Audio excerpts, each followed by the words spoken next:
सतनाम शाही बंदगी सभी व्यक्त आत्माओं को, सभी साधु संत समाज को।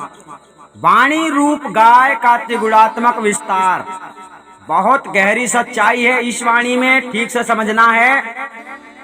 भाई रे गैया एक बिरंच दियो है, गैया भार अभार भव भारी, नौ नारी को पानी पियतु है, तृष्णा तेऊ ना बुझाई।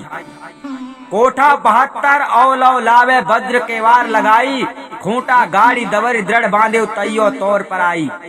4 वृक्ष 6 शाखा वाके पत्र 18 भाई, ऐतिक ले गैया ऐतिक ले गम की हिस गैया, गैया अति रे हर हाई। ई सातों औरो है सातों 9 और 14 भाई, ऐतिक ले गैया खाए बढ़ायो, गैया तैयो है ना अघाई। पुरता में राती है गैया सेत सिंह है भाई, आवरण वरण किछौ नहीं वाके, खाद्य खद्दई खाई। ब्रह्मा विष्णु खोज ले आए, शिव सनकादिक भाई, सिद्ध अनंत वाके खोज परे हैं, गैया किन्हु न पाई। कहाँ ही कबीर सुनो हो संतो, जो यह पद अर्थावे, जो यह पद को गाय विचारे, आगे होय निर्वाह है। अच्छे से समझना, गहराई का विषय है। सदगुरु कहते हैं कि हे भाइयों, ब्रह्मा जी ने मनुष्यों के सर्व व्यवहार सिद्धि के लिए एक वेदवाणी रूप गाय दी है, अर्थात 4 वेद। परंतु उस गैया का भार बहुत आभार हो गया है, अर्थात उसका भरण पोषण करना बहुत कठिन हो गया है, क्योंकि उसका जितना ही अध्ययन पठन पाठन किया जाए उतना ही थोड़ा है, उसकी तृप्ति नहीं होती है। अतः वही वेदवाणी रूप गैया प्राणवायु के रूप में परिणित हो जाती है, क्योंकि वेद में प्राणवायु का साधन योगाभ्यास प्रधान बताया है। अतएव वह वेदवाणी रूप गैया प्राणवायु के रूप में परिणित होकर योगियों के अभ्यास काल में 9 नारी का पानी पियतु है, अर्थात 9 नाड़ियों में योगियों की इच्छा के अनुसार भ्रमण करती है, और उन नाड़ियों में अनेक प्रकार का रस रूपी पानी को सदा पीती रहती है, तब भी उसकी प्यास नहीं बुझाती है, अर्थात नहीं शांत होती है। उन 9 नाड़ियों के नाम क्या हैं? ये हैं ईड़ा चंद्र नाड़ी, पिंगला सूर नाड़ी, सुषमना बद्ध नाड़ी, गांधारी दाहिने नेत्र की नाड़ी, हस्त जिह्वा बाएं नेत्र की नाड़ी, पूसा दाहिने कान की नाड़ी, पयस्विनी बाएं कान की नाड़ी, लकुआ गुदा नाड़ी और आलम्बुसा लिंग नाड़ी। यह 9 नाड़ियां हैं। इसके अंतर योगी लोग 72 कोठों के प्राणवायु को घुमाकर वज्र की मार लगाते हैं। आंख, कान, नाक और मुख को विशेष प्रकार से बंद करना वज्र कपाट लगाना कहा जाता है। वज्र कपाट लगाने के बाद खूंटा गाड़ी दवर दृढ़ बांधे, इसका मतलब है अर्थात प्राणों के आयाम से अष्टम सहस्त्रार दल कमल में जो ब्रह्म ज्योति का प्रकाश होता है वही खूंटा है, क्योंकि प्राणवायु की गति सहस्त्रार दल कमल तक ही है, और वही स्थान ज्योति स्वरूप ओमकार ब्रह्म निरंजन का है।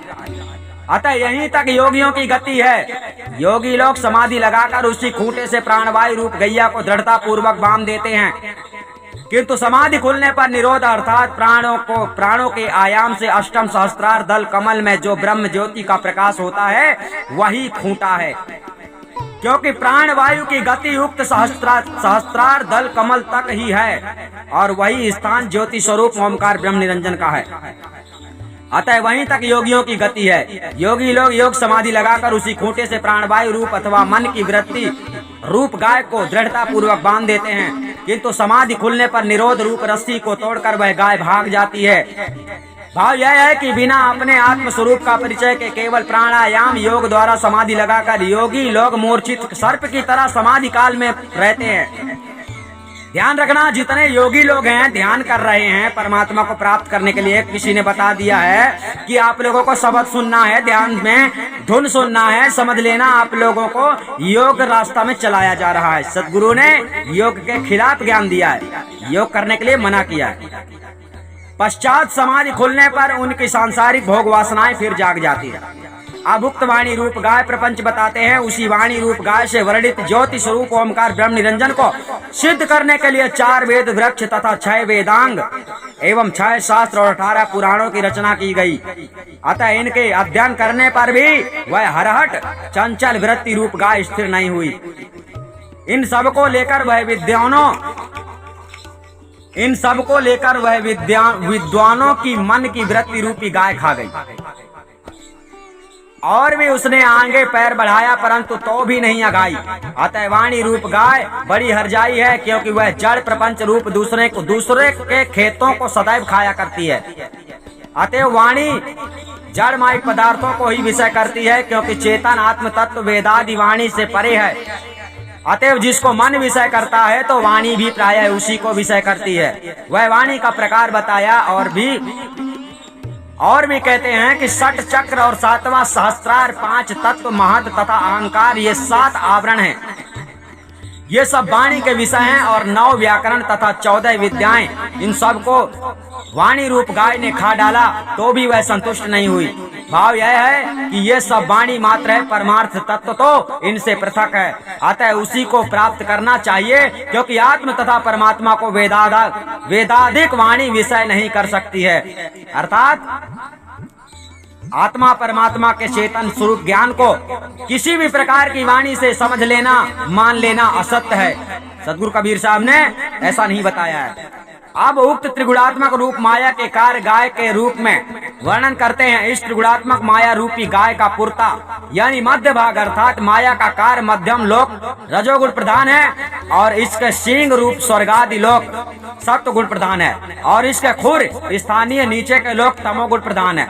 इस त्रिगुणात्मक गाय के तीनों गुणों से तीनों लोक की रचना होती है।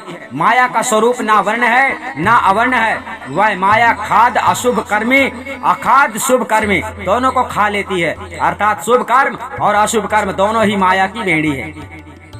कहाँ है कबीर? दोनों है बेड़ी, एक लोहा एक सोना केरी।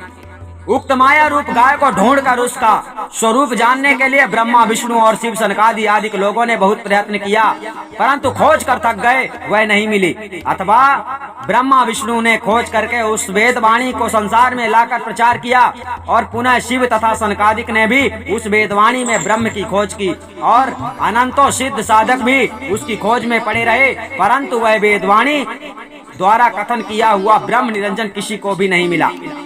सदगुरु कहते हैं कि हे संतो, आप लोग सुनिए, जो इस पद का अर्थ का निरूपण करेगा और जो इसको कहेंगे और विचारेंगे, वे सब 52 अक्षर रूप पौ माया से आगे अपने चेतन आत्म स्वरूप का विचार करेंगे और जन्म मरणादि रूप संसार सागर से पार हो जाएंगे।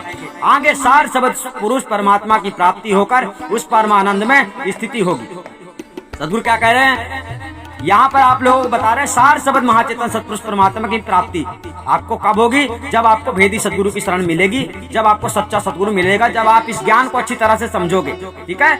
सदगुरु कह रहे आप लोगों को पहले ये समझ लेना पाखंड क्या है। जिस दिन समझ लोगे पाखंड क्या है, उसी दिन पता चलेगा कि सत्य क्या है। तभी आप लोग पाखंड को छोड़ पाओगे और सत्य की ओर भागोगे। अर्थात आप लोगों को सदगुरु कबीर बीजक असली ज्ञान आप लोगों को बताया जा रहा है। सदगुरु कबीर साहब का उपदेश अधिक से अधिक जानकारी पाने के लिए आप लोगों को चैनल सब्सक्राइब करना चाहिए, ताकि हर बात आप लोगों को पता चले सदगुरु कबीर साहब का ज्ञान कैसा है।